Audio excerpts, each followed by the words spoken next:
చిన్నప్పుడు అమ్మమ్మ వాళ్ళ ఊరు వెళ్ళినప్పుడు మా మామయ్య తాతయ్య ఇద్దరు సపోటా మరియు మామిడి తోటల్లో రాత్రిలో పడుకుని నిద్రపోయేవాళ్ళు. అప్పుడు నేను తాతయ్యని అడిగేదాన్ని, మీరు అలా పడుకున్నప్పుడు మీ దగ్గరికి పాములు లాంటివి వస్తే ఎలా తాతయ్య అని. దానికి మా తాతయ్య, మన తోటలో నల్ల ఈశ్వరి చెట్లు ఉన్నాయి, దాని వాసనకి ఎటువంటి పాము రాదు అని చెప్పారు. ఆ మరుసటి రోజు ఆ చెట్టు ఎలా ఉంటుందో తోటకు తీసుకుని వెళ్లి నాకు చూపించారు మా తాతయ్య. అంతే, తర్వాత ఎప్పుడు నాకు ఆ చెట్టు కనిపించలేదు. కానీ ఈ రోజు నర్సరీకి వెళ్తే అక్కడ ఈ చెట్టు కనిపించింది.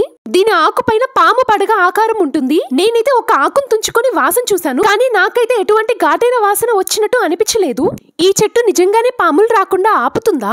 ఇది ఎంతవరకు నిజం? మీకు ఎవరికైనా తెలిస్తే నాకు కామెంట్ చేయండి. నేనైతే 2 మొక్కలు తీసుకుందాం అనుకున్నాను, కానీ అన్ని సేల్ అయిపోయాయంట. నెక్స్ట్ టైం వస్తే ఇవి తీసుకొని మా కాంపౌండ్ వాల్ బయట నాటాలి. మాకు అప్పుడప్పుడు పాములు కనిపిస్తూ ఉంటాయి రోడ్ లో, అండ్ అక్కడే చిన్న పిల్లలు ఆడుతూ ఉంటారు. సో ఈ రోజు అయితే కొన్ని రోజా మొక్కలతో పాటు క్రోటన్స్ కూడా తీసుకొచ్చాను. ఇంకా వీటిని జాగ్రత్తగా కాపాడుకోవడమే నాకు ముందున్న టాస్క్.